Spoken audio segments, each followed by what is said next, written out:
Di sisi lain, Mesta merasa takut.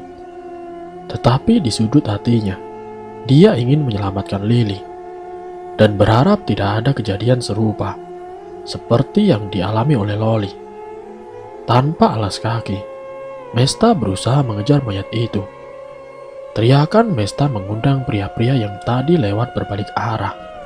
Mereka berlari dengan panik karena mengira Mesta dalam bahaya. "Ada apa, Teh?" tanya Rosadi. Lily melarikan diri. Aduh, maaf. Lanjut saja. Palingan juga dia ke arah sana. Biar saya cari sendiri, ucap si Mesta tidak enak. "Tidak apa-apa, Teh. Biar saya bantu cari." Rosadi menawarkan diri. Mesta jadi tidak enak. Padahal dia tahu benar, Rosadi sedang berusaha mencari keberadaan sang adik yang hingga saat ini masih belum ditemukan. "Dia ke arah sana. Ayo kita kepung," ajak salah satu rekan Rosadi. Mereka berjalan mengendap. Mesta memancing Lily dengan membawakan makanan kesukaannya. Orang-orang ini adalah salah satunya yang melihat pertengkaran antara Mesta dan juga Mang Bilal. Pada akhirnya, mereka berani memasuki kawasan tanah wakaf karena dia tahu pemilik sesungguhnya adalah si Mesta. Dan dia bertolak belakang juga bertentangan dengan Mang Bilal yang selama ini berkuasa. Di sini ada tingkah laku yang aneh dengan Lily. Setelah didekati, para pemuda yang hendak menangkapnya, mereka kebingungan dan dia hanya mematung, menyaksikan tingkah laku monyet itu. Lily terus melompat-lompat di atas batu, sesekali menempelkan telinganya, seolah-olah mendengar sesuatu di dalam sana. Hal yang sama yang dia lakukan ketika pertama kali mendapati Lily kabur. Waktu itu Mesta hanya berfokus mengobrol dengan Gali, jadinya dia tidak terlalu memperhatikan. "Lily, ada apa, Li?" tanya Mesta. Lagi-lagi Mesta mengingat Nenek Sinden yang selalu menghilang di sini. Mungkin insting Lily sebagai binatang lebih kuat dibandingkan manusia, sehingga dia bisa lebih tahu dan membaca petunjuk itu. Tapi apa sebenarnya yang terjadi di tempat ini? Di atas batu yang datar, yang warnanya sudah kekuningan. Setelah puas melompat-lompat di atas batu itu, Lily berjalan kembali ke arah villa. Dia mengabaikan orang-orang yang sedang berusaha menangkapnya, persis seperti manusia yang mengabaikan orang-orang yang ada di dekatnya. Dan ketika salah seorang pemuda ingin menangkap Lily, Mesta mengangkat tangannya sebagai tanda bahwa jangan diteruskan. "Ikuti saja, Kang." Pemuda-pemuda itu pun akhirnya mengikuti si Mesta. Di paling depan Lily berjalan tergesa. Mereka menyangka Lily akan kembali ke villa. Sayangnya monyet itu berbelok, melompati pagar yang ditumbuhi daun sirih yang lebat, lalu berjalan di pinggiran kolam dan masuk ke gazebo. Lagi-lagi Lily bertingkah aneh. Dia melompat-lompat, seakan-akan menemukan sesuatu yang berharga di sana. Mesta yang diliputi rasa penasaran begitu besar, berjalan tergesa, meniti jembatan yang terbuat dari bambu dengan hati-hati. Sementara Rosadi dan juga kawan-kawannya hanya berdiri di tepian kolam. Mungkin jika Mesta tidak menjerit, para pemuda itu akan terus melanjutkan perjalanan seperti semula. Sayangnya jerit kekagetan Mesta menarik perhatian mereka. Satu persatu pemuda berusia di bawah 20 tahunan itu melompat dan berlari kecil di atas jembatan bambu yang berderit. Satu di antaranya tercekik sama kagetnya seperti Mesta. Di dalam gazebo berlantai papan, meringkuk seorang anak laki-laki. Dia tidak tidur, matanya melotot, tetapi kosong tatapannya. Di tangannya memegang sebuah benda yang entah apa itu. Mesta tidak bisa melihat dengan jelas apa benda itu. Pada waktu yang hampir bersamaan, di tempat yang berbeda, seorang lelaki tua yang tengah terbakar amarah menyiapkan berbagi sesajen. Salah satunya adalah ayam cemani masih hidup. Ayam putih yang juga masih hidup. Dibantu sang istri, dia menyiapkan pot tanah liat berisi pembakaran kemenyan. 7 macam bunga dan 7 macam umbi rampai yang sudah dikukus ditata sedemikian rupa di atas 2 nampan yang digunakan sebagai tempat penyimatan sesajen. Kopi giling khas Garut tanpa gula, rokok kretek dan lintingan tembakau juga tidak lupa. Kepergiannya ke kampung Pak Ali membawa Mang Bilal memiliki banyak petunjuk yang harus dilakukan agar selamat. Salah satunya mengadakan ritual untuk menolak bala. Mang Bilal lantas mengambil segenggam nasi ketan yang sudah dimasak sebelumnya, membungkusnya dengan daun pisang. Tidak lupa kelapa hijau murni yang berwarna kemerahan ketika kulitnya dibelah, dan juga kelapa kopior, minyak duyung, dan telur ayam kampung juga telur angsa. Sesajen kali ini lebih lengkap dibandingkan dengan sesajen yang digagalkan monyet bengal itu. Selain mengusir malapetaka, ritual itu memang selalu Mang Bilal jalankan tepat di malam 1 Suro. Dan malam ini sehabis Isya, lelaki itu akan memulai ritualnya. Gali dan beberapa warga yang sempat menyaksikan perdebatan Mang Bilal dan Mesta sebelumnya sudah berunding dan berniat untuk bertanya perihal kebenaran dari perbuatan itu. Dipimpin Gali sebagai ketua pemuda, ketua himpunan para petani, orang-orang berencana mendatangi kediaman Mang Bilal. Menjelang maghrib, Mang Bilal dan Bik Marni membawa masing-masing 1 nampan menuju Siracai di tanah wakaf. Mang Bilal sengaja tidak memilih jalan depan villa, karena tentu saja Mesta akan menentang apa yang dilakukan Mang Bilal.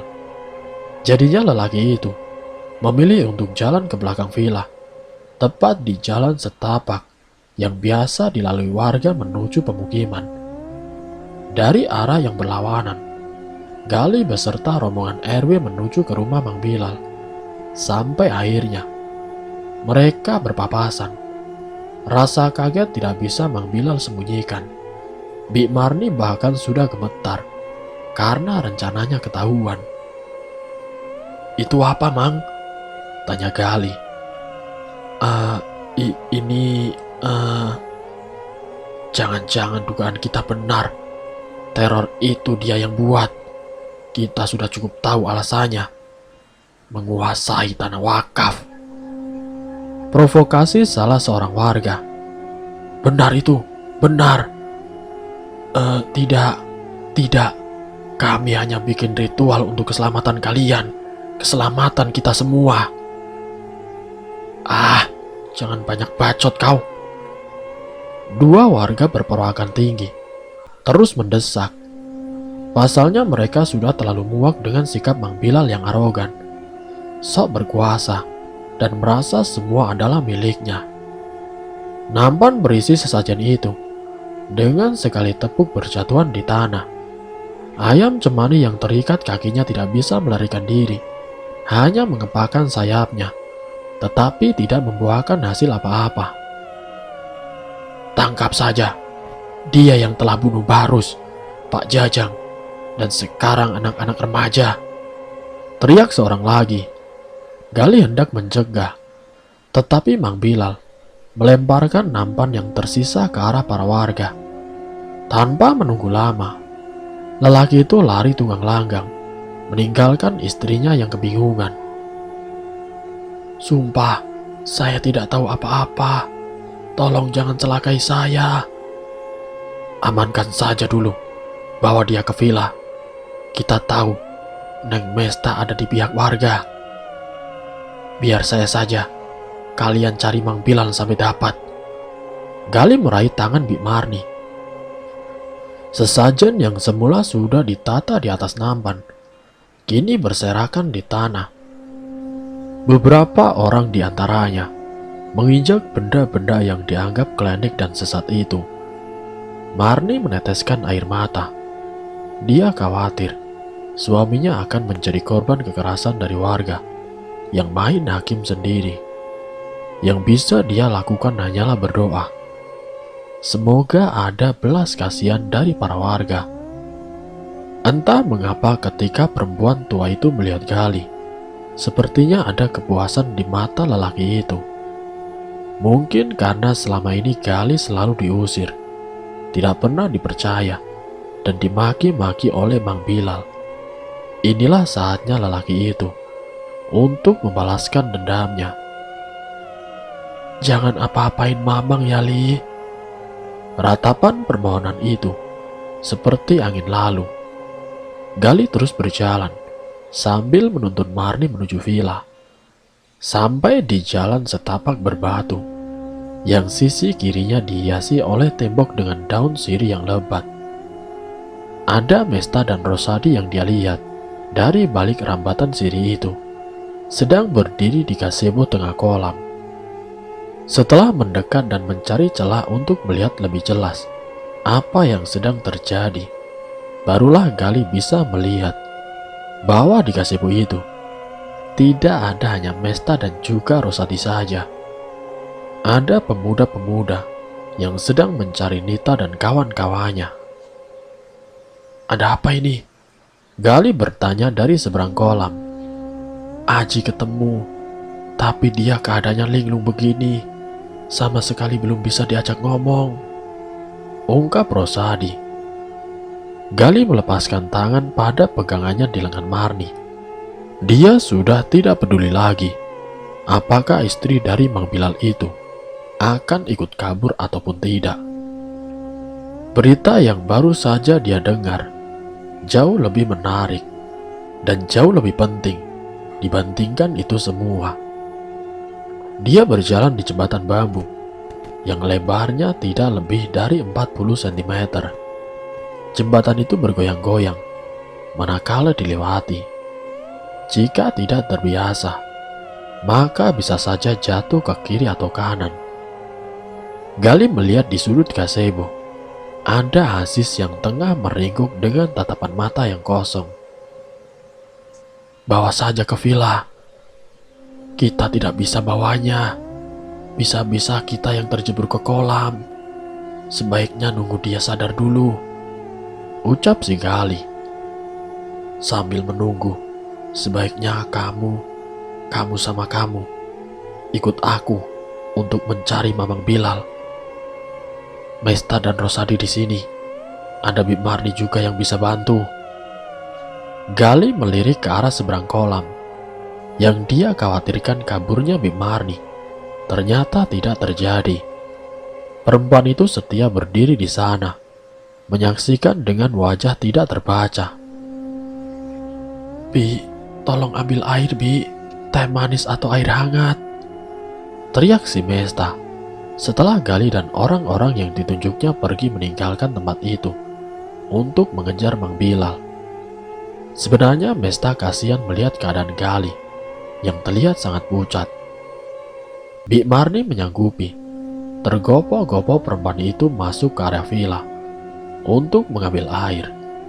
Namun sebelum memasuki area dapur, perempuan itu dikagetkan dengan terbukanya pintu samping.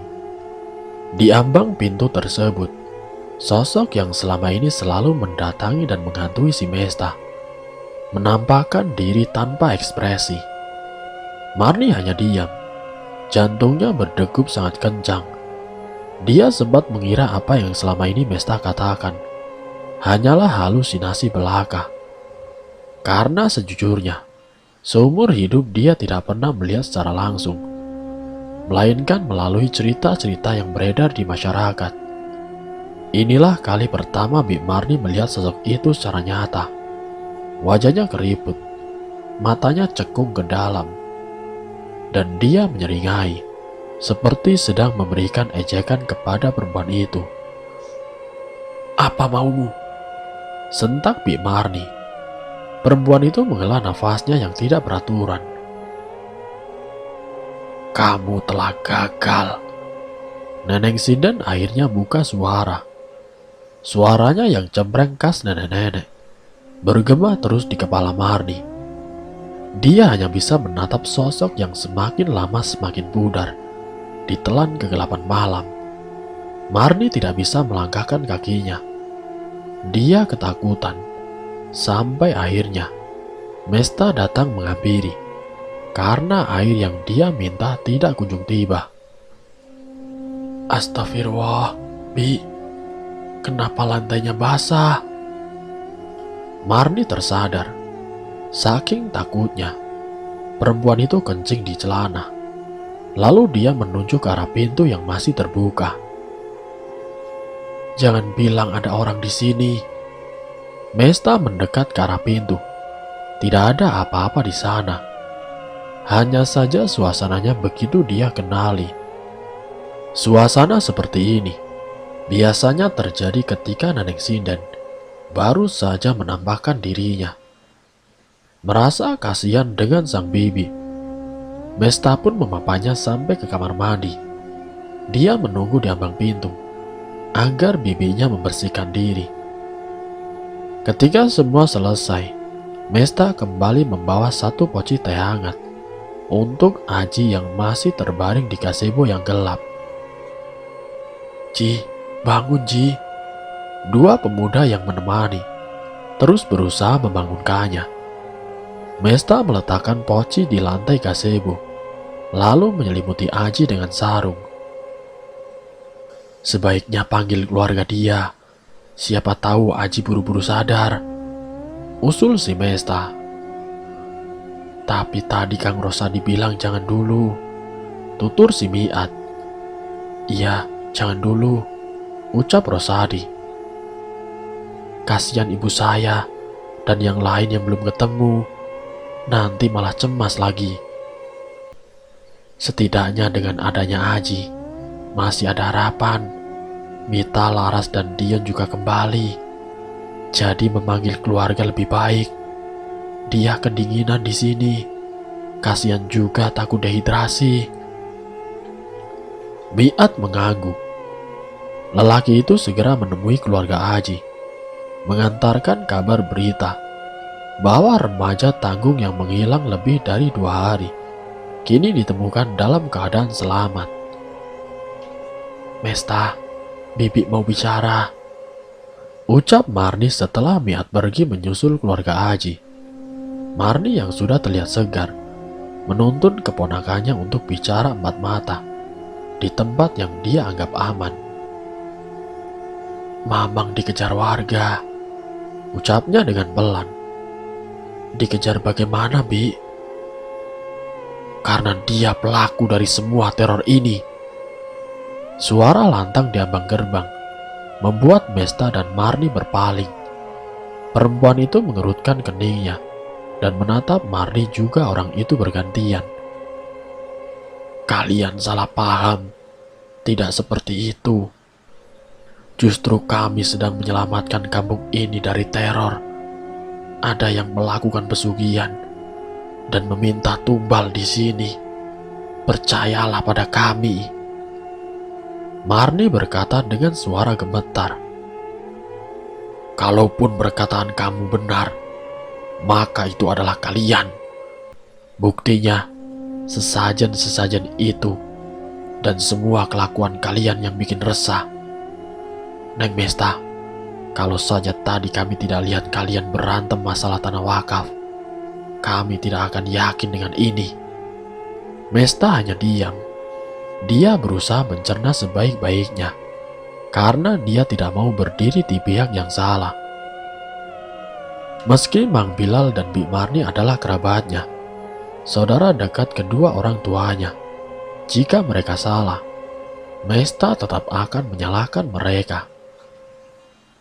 Sudah cukup bukti bahwa Mang Bilal nyaris menggantikan tanah wakaf yang luas dengan tanah sepetak yang dia miliki, dengan dalih warga hanya butuh air. Padahal tidak hanya air, banyak sekali manfaat dari tanah itu untuk pertanian warga. Tolong percaya sama kami, Mesta. Kalau bukan kamu yang akan percaya dengan kami, lalu siapa lagi? Semua orang sudah meragukan kesaksianku. Kini pamanmu dalam bahaya. Bibi khawatir orang-orang akan menyiksa dia atas tuduhan yang tidak pernah dilakukannya. Mesta melepaskan pegangan tangan Bik Marni. Tadinya aku mau percaya sama kalian, tapi dari serangkaian peristiwa yang terjadi, mau tidak mau, aku harus berada di pihak warga. Ada banyak kejanggalan yang menjadi perang batinku, Bi. Termasuk hilangnya Loli. Sementara kandang tetap terkunci. Memangnya Loli monyet gaib yang bisa keluar begitu saja? Ditambah lagi, CCTV yang baru saja dipasang kini sudah tidak berfungsi. Marni menangis. Dia terduduk di kursi depan villa. Suasana itu diinterupsi dengan kedatangan keluarga Aji. Perempuan berusia 40 tahunan terlihat begitu bersemangat dengan lelehan air mata di pipinya. Kehilangan anak selama lebih dari 2 hari membuat dia semangat untuk datang ketika dikabarkan bahwa Aji baik-baik saja. "Aji, nak!" teriak perempuan itu. Mesta keluar dari area villa dan menghampiri pertemuan yang mengharukan. Aji belum sepenuhnya sadar, tetapi matanya yang semula menyalang kini bergerak mengikuti sumber suara. Pemuka agama yang ikut datang ke area gazebo atas kolam itu membaca doa-doa, kemudian meniupkannya pada segelas air yang tersedia di sana. "Berikan padanya, usapkan bagian di kepala dan juga wajahnya. Jangan lupa telapak tangan dan juga kakinya," perintah Ustadz yang biasa dipanggil Ceng Amin. Dengan tangan gemetar, Ibu Haji melakukan semua perintahnya. "Ceng Amin, itu di tangannya ada sesuatu." Rosadi mengungkap hal itu dengan mengucapkan basmalah terlebih dahulu. Ceng Amin lantas mengambil 2 benda yang masing-masing digenggam di tangan kanan dan tangan kiri Aji. Tangan kanannya memegang kerang besar berwarna ungu, sedangkan tangan kiri seperti sebuah kain lusuh yang terikat dengan simbol tali yang begitu rumit. "Jangan!" Aji meraih kerang ungu dan menyembunyikannya di balik baju yang lembab. Sementara kain lusuh dengan simbol itu diserahkan kepada Ceng Amin. "Ini buhul," ucap Ceng Amin. "Sarana sihir para tukang sihir untuk menyakiti mangsanya, atau sarana meletakkan teknologi alam jin untuk kekuatan sihir." "Keterlaluan, Bilal," pakik salah seorang warga yang murka dengan semua ini. "Jangan dulu berburuk sangka, belum tentu pelakunya beliau. Sebaiknya kita tabayun terlebih dahulu. Jangan sampai keyakinan kita menjadi fitnah yang keji," ujar Ceng Amin. Mesta tidak habis pikir. Hanya demi sebuah tanah wakaf, Mang Bilal tega melakukan perbuatan-perbuatan yang tidak manusiawi. Seseorang yang terkena santet dengan media bulu ini, konon katanya jalan satu-satunya hanya dengan mengurai agar si buhul saling berpisah. Jika sudah berpisah, maka diyakini si korban akan sembuh dan ilmu sihirnya akan hilang. Aji nanti kita bawa ke musola, kita ruqyah di sana. Ceng Amin berdiri, lalu pamit untuk mengurai simbol bulu itu sebagai upaya untuk menyelamatkan Aji. "Jangan langsung diberondong dengan pertanyaan. Kasihan baru sampai sini," Ceng Amin mengingatkan. Lalu dia pergi meninggalkan tempat itu. Ibu Haji kembali memberikan minuman kepada Haji. Kali ini teh hangat yang dibawa Mesta dari villa. "Aji sudah bisa berdiri?" tanya si Mesta. Aji yang tidak mengenali Mesta lantas menatap ibunya. "Bukan apa-apa. Di sini gelap dan tidak nyaman. Istirahatnya pindah ke villa saja, Bu." Mesta menambahkan setelah Ibu Aji menatap dirinya. "Bisa, Ji?" tanya sang ibu. Masalahnya mereka berada di atas kolam, yang mana jembatan penghubungnya tidak memungkinkan untuk berjalan bersisian 2 atau 3 orang. "Aji akan coba, Bu," sigap Rosadi dan 2 orang lainnya membantu Aji untuk berdiri. Mesta jalan lebih dulu, disusul 2 pemuda yang jalan mundur demi menuntun Aji. Paling belakang ada Rosadi dan Ibu Aji. Mesta melihat ke arah si Reca dan Hilir dengan pencahayaan seadanya. Dia yakin di tempat biasa berdiri Nenek Sinden bersama Lili. Perempuan itu sempat tercekat dan hendak mengejar sang monyet ke sana. Tetapi kondisinya saat ini tidak memungkinkan. Mesta membantu melebarkan gerbang, membiarkan Ibu Aji menuntun anaknya yang terlihat masih gemetaran. Tidak disangka, berita ketemunya remaja tanggung itu mengundang kerumunan yang hanya berani melihat dari ujung jalan. "Aji, Aji, Mita mana, Ji?" Rosadi buru-buru pasang badan saat melihat sang ibu yang berlari seraya menangis. "Sabar, Mak. Aji baru sadar. Kita tanya dia pelan-pelan." "Bagaimana bisa Mak sabar, Di? Mita hampir 3 hari menghilang. Bagaimana bisa Mak sabar dan tenang?" Mesta merasa iba dengan ibunya Rosadi. Perempuan itu merangkulnya dan membawa ikut masuk ke villa. "Ngapain orang itu masih di sini? Dia pelakunya. Tukang santet dan main dukun. Ikut pesugihan juga," teriak ibunya Rosadi sambil menunjuk Marni. "Demi Allah, saya tidak melakukan itu." "Jangan bawa-bawa Tuhan. Toh perbuatanmu selama ini jauh dari Tuhan. Pergi kamu. Saya tidak mau lihat wajahmu. Kalau terjadi hal yang tidak diinginkan sama Mita, kamu dan suamimu orang pertama yang akan aku cari." "Sudah, Mak, sudah." Rosadi menenangkan emaknya, kemudian membawa perempuan itu untuk duduk tepat di sebelah Ibu Aji. Bukan hanya emak yang penasaran dengan kepergian 4 anak itu. Semua tentu ingin tahu sebenarnya kemana mereka selama hampir 3 hari ini. Ditambah lagi pengakuan Ceng Amin bahwa hal tersebut dikarenakan adanya sihir yang dikendalikan oleh seseorang yang entah siapa itu. "Waktu itu aku sama Dion mau nyari belut. Saat itu aku dan Dion mau nyari belut di sawah," ungkap si Aji. Dia melihat sekeliling, lalu menunduk seperti ketakutan, mengingat kejadian yang menimpanya. "Kebetulan di jalan bertemu sama Mita dan juga Laras. Kami saling ejek, lalu kejar-kejaran. Kalau boleh tahu, mereka mau kemana, Ji?" selidik Rosadi. "Laras mengajak Mita untuk melihat kereta.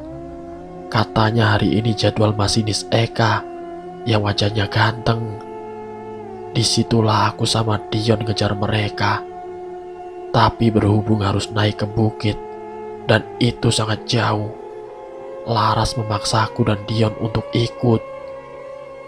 Benda mirip kerang berwarna ungu yang sedari tadi disembunyikan di balik bajunya, kini dia keluarkan. Tidak ada yang berani bertanya benda apa itu. Aji mau bercerita saja. Mereka sudah bersyukur. "Tidak ada yang terjadi sampai kami melihat kereta di atas bukit. Setelah kereta melintas, aku dan Dion buru-buru turun untuk segera nyari belut, takut keburu sore. Tapi tidak jadi. Ternyata sawahnya kering. Akhirnya Dion mengide buat mengambil jeruk di kebun tanah wakaf. Dion bilang itu tidak berdosa karena tanahnya sudah diwakafkan untuk kepentingan warga. Jadi apa-apa yang ditanam di sana bisa dimanfaatkan kami sebagai warga. Maaf, ucapnya minta maaf seraya menatap Mesta. Lalu kemana si Mita, Ji? Suara emak lebih tinggi dari biasanya. Kami bertemu nenek-nenek dan juga pangeran tampan di kebun. Mesta tercekat. Nenek-nenek mungkin dia pernah melihatnya. Tapi pangeran, rasanya mustahil ada pangeran di perkebunan jeruk itu. Nenek-neneknya pakai baju biru ya? Selidik si Mesta. Sontak semua orang melihat ke arahnya. Iya benar, dia memang menyeramkan. Tapi dia ngasih ini. Aji menunjukkan benda itu. Warnanya terlihat sangat cantik dan indah, seperti kerang laut yang sering dijadikan hiasan di akuarium. Terus yang lainnya? Selidik Rosadi. Aji mengambil air yang ada di genggaman ibunya. Lelaki itu meneguknya sampai tandas, seperti seseorang yang kehausan dan tidak minum beberapa hari. Karena wajahnya seram, Dion melarang untuk menerima pemberian nenek itu. Yang lainnya juga tidak mau menerima. Tapi aku suka kerangnya. Jadi aku bawa buat disimpan di akuarium. Aji berhenti lagi. Lalu dia mengusap pundaknya, seakan-akan dia sedang merinding. Karena tidak dapat kerang ini dari nenek itu, mereka justru memilih mengikuti pangeran menuju kolam. Entah mengapa, kolam besar si Racai itu terlihat seperti ada jalan di bawahnya. Aku sempat ikut sampai tengah-tengah, tapi diusir karena aku dinyatakan pengikut nenek itu. Sebab kerang ini, akhirnya aku kembali, dibantu nenek sampai naik ke daratan. Dan kolam yang ada jalannya kembali menutup, kembali menjadi kolam. Jadi, Mita ada di kolam? Tanya Rosadi. Iya, mereka bertiga di dalam kolam. Suara Aji bergetar. Dia tampak begitu lemah. Karena aku tidak diajak, aku tinggal di saung sejak kemarin. Aku minta tolong, tapi tidak ada yang melihat. Hampir saja aku putus asa dan berpikir tidak bakalan ketemu ibu lagi. Aji terisak. Sungguh menyeramkan apa yang dia alami. Tanpa diduga emaknya Mita histeris. Dia yakin anaknya sudah meninggal dunia di dasar kolam itu. Namanya hidup di kampung. Berita lebih mudah tersebar. Begitu pula dengan berita tentang keberadaan si Mita, Dion dan Laras, yang menurut Aji ada di bawah kolam. Berkali-kali Mesta meyakinkan si Aji tentang sosok yang memberikan kerang itu. Ternyata semua ciri yang dikemukakan oleh anak itu mengarah pada Nenek Sinden. Ternyata benar selama ini. Sosok itu memberikan petunjuk kepada Mesta tentang apa yang akan terjadi di depannya. Itulah mengapa sosok itu selalu menghilang di tempat yang sama. Karena mungkin disitulah anak-anak itu berada saat ini. Tidak hanya pemuda yang berada di RT setempat yang dikerahkan untuk mencari ketika anak yang masih belum ditemukan di dasar kolam. Lampu-lampu besar sengaja disorotkan demi memudahkan pencarian. Mereka tidak bisa menunda pencarian hingga esok hari. Villa yang biasanya sepi kini ramai pengunjung, bukan untuk berlibur, melainkan mencari korban tenggelam. Kolam sedalam dada orang dewasa itu terus diubek-ubek demi mencari sosok-sosok yang malang. Anak-anak sebaiknya dipulangkan saja. Sterilkan area pencarian, karena kita tidak mau lengah, usul Pak RW, yang langsung disetujui banyak orang. Ibu-ibu yang menonton dan membawa anak kecil terlihat kecewa karena harus pulang tanpa bisa melihat apa-apa. Namun keputusan itu sangat tepat, karena bisa saja orang dewasa menjadi lengah dan terjadi lagi hal yang tidak diinginkan. Menjelang tengah malam, semua warga menyerah. Seluruh area kolam sudah disusuri dan tidak membuahkan hasil. Terkadang mereka dikejutkan dengan sentuhan dari ikan yang bergerak di dasar kolam. Mereka tidak sanggup lagi melanjutkan karena air begitu dingin dan mereka sudah kedinginan. Keputusan akhirnya diambil. Mereka akan melanjutkan pencarian esok hari ketika sudah siang. Pencarian diakhiri. Meski begitu, para lelaki, baik dari kalangan pemuda sampai bapak-bapak, tidak meninggalkan area tanah wakaf. Mereka sengaja begadang sambil memikirkan strategi untuk mencari anak-anak itu sampai dapat. Lili yang biasanya anteng di kandang kini kembali meronta. Monyet itu sengaja Mesta lepas. Siapa tahu benar instingnya dia bisa memberikan petunjuk bagi para manusia yang tengah dilanda kebingungan. Dan benar saja, semoga tidak bisa menduga kemana larinya monyet itu. Orang-orang yang ada di sekitar kolam sempat ketakutan melihat Lili berlari sangat kencang. Mesta mengikuti dari belakang dengan tergesa. Untungnya lampu-lampu besar yang dipinjam untuk menerangi kolam itu memberikan pencahayaan yang cukup, sehingga Mesta berjalan dengan leluasa tanpa takut di tepian kolam itu. Seperti yang sudah-sudah sebelumnya, Lili melompat-lompat tepat di atas batu. Sesekali monyet itu menempelkan telinganya, seakan-akan mendengarkan sesuatu di balik batu itu. Mesta meyakini bahwa apa yang dilakukan oleh Lili selama berhari-hari, bahkan hari ini, merupakan petunjuk yang harus dipecahkan. Jika kamu ada di sini, tolong tunjukkan wujudmu.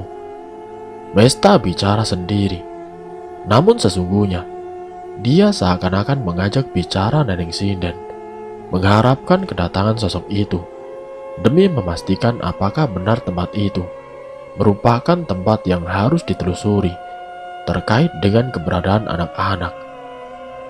Meskipun sosok yang Mesta panggil berkali-kali tidak mau memunculkan wujudnya, tetapi Mesta diberikan keyakinan yang begitu besar bahwa di bawah batu yang dia pijak saat ini adalah tempat yang tepat di mana semua anak-anak itu berada. Tanpa menunggu lama lagi, Mesta segera menghampiri para lelaki yang tengah menyusun strategi. Bisakah salah satu di antara kalian turun kembali ke kolam? Tanya si Mesta. Beberapa di antara mereka menolak karena sudah membersihkan diri dan mengganti bajunya.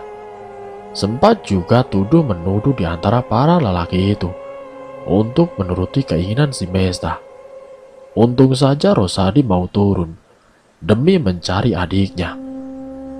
Setelah mendengarkan petunjuk dari Mesta, beberapa orang mengikuti menuju hilir, tempat di mana batu besar tempat Lili dan juga Neneng Sinden memberi petunjuk berada. Kalian tahu apa yang ada di bawah sini? Tanya si Mesta. Ini aliran air menuju kanal yang akan disalurkan ke sawah-sawah warga. Beberapa kali Lili menunjuk tempat ini. Selain Lili, sosok Neneng Sinden selalu menghilang di sini. Ucap si Mesta. Suasana seketika menjadi gaduh. Mereka bisik-bisik dan mulai percaya dengan apa yang dikatakan oleh Mesta. Demi adik tercintanya, Rosadi berani turun dan mempertaruhkan nyawanya. Namun sayangnya area hilir ini, dalamnya melebihi tinggi orang dewasa. Rosadi yang memiliki postur tubuh tidak begitu tinggi, harus berenang dan menyelam ke bawah. Tanpa alat bantu pernafasan dan juga peralatan selam lainnya. Beberapa menit kemudian, Rosadi muncul tanpa hasil. Dia meraup udara sebanyak-banyaknya dan kembali menyelam. Ketegangan terasa di atas kolam. Tidak sedikit orang yang terus merapalkan doa demi ditemukannya Mita, Dion, dan Laras. Kini menit berikutnya, Rosadi muncul lagi. Mesta dan yang lain terlihat putus asa. Tetapi Rosadi begitu gigih. Melihat Rosadi yang berjuang sendirian, seorang pemuda kembali turun ke kolam demi membantu pria itu. Tidak lama kemudian, keduanya muncul dengan membawa sosok remaja yang sudah terbujur kaku. Takbir sontak berkumandang. Pekikan dan jeritan histeris terdengar begitu memilukan. Sementara Mesta sendiri merasa lega. Dia lantas memeluk si Lili, berkali-kali mengucap permohonan maaf dan juga terima kasih. Andai saja dia lebih peka pada sikap monyet itu dari kemarin, mungkin semua tidak akan terjadi seperti ini. 2 dari 3 korban ditemukan dalam keadaan meninggal dunia, sedangkan 1 di antaranya masih belum ditemukan. Beberapa warga bergiliran untuk menyelam ke dasar kolam, tepat di hilir pembuangan air dari kolam, menuju kanal penyaluran air. Semua hampir putus asa, terlebih sebentar lagi matahari akan terbit. Mereka melawan dingin dan juga rasa takut, demi mendapatkan segera anak yang jiwa dan raganya tengah tersesat. Sedangkan dengan Ceng Amin, berhasil mengurai Simpul Buhul dan kini sedang mengumandangkan azan di setiap penjuru kolam. Konon korban tenggelam akan segera mengapung ke permukaan air ketika dikumandangkan azan. Pagi-pagi buta seperti sekarang ini, biasanya cuaca sedang dingin-dinginnya, tetapi kali ini berbeda. Tidak ada rasa dingin, meski angin berembus sangat kencang. Jenazah 2 anak sudah disemayamkan di musola. Para ibu dan juga pengurus musola dengan sigap mengurus proses pemulasan hingga akhir. Sementara si Mesta, dia tetap merasa kesepian di villa, memeluk Lili, dan untuk pertama kalinya, dia sangat ingin pulang ke Jakarta. Sakit hati karena dihianati, tidak ada apa-apanya. Tetapi sakit hati melihat jeritan ibu yang kehilangan anaknya, membuat dia tidak bisa membendung air matanya. Di lain tempat, pemuda-pemuda Pasir Maung yang memburu Mang Bilal telah kehilangan jejak ketika tiba di salah satu pegunungan daerah Garut. Mang Bilal hilang tanpa jejak, meski motor metik yang dia kendarai teronggok di kaki gunung, tepat di jalan setapak area pendakian. Mereka yang mencari menyerah, bukan karena tidak mau mendapatkan keadilan, melainkan rasa lelah yang luar biasa membuatnya kembali ke Pasir Maung yang jaraknya lumayan jauh dari titik mereka berada saat ini. Kita lapor polisi saja, biar mereka yang ngurus. Kita sudah berusaha semaksimal mungkin. Pulanglah, kalian semua pasti lelah. Gali memberikan sebotol air mineral pada orang-orang yang ikut dalam pengejaran. Mereka memang tidak berjalan kaki, melainkan menggunakan motor. Tetapi trek yang dilalui sangat luar biasa, mengingat motornya tidak cocok untuk dikendarai di tempat seperti itu. Malulah kita pulang tanpa hasil. Sialan orang itu, kalau tertangkap, Aku akan hajar sampai habis. Pria berbadan tambun mengepalkan tangannya, geram dengan perbuatan Mang Bilal. Ingat waktu ada darah ayam dan bangkainya di villa? Tanya si Jujun. Iya, waktu pertama kali Neng Mesa datang kan? Tanya si pria tambun. Nah, saya curiga itu Mang Bilal yang melakukannya. Kenapa pula itu bangkai ayam ada di situ ketika Neng Mesta baru datang? Dia melakukan itu seolah-olah mengancam Neng Mesta. Benar gak sih? Benar juga. Mungkin dia melakukan itu karena merasa terancam. Segala sesuatu yang dilakukan tidak akan leluasa karena ada pemiliknya di sini. Saya sudah suuzon, sudah menuduh orang-orang yang tidak bersalah. Memang siapa yang kamu tuduh? Selidik si Gali. Ya, banyak orang. Bahkan si Marwan yang baru keluar penjara gara-gara maling di rumah kosong. Sempat kami curigai. Mereka tertawa. Melihat waktu sudah hampir tengah malam, semuanya lantas menyudahi istirahat dan segera pulang menuju kampung Pasir Maung.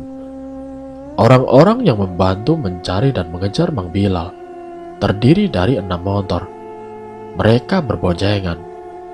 3 motor yang lainnya berpencar ke arah lain. Sementara 3 motor yang lainnya, ada Gali, Jujun dan juga pria tambun, berhasil mengejar Bilal.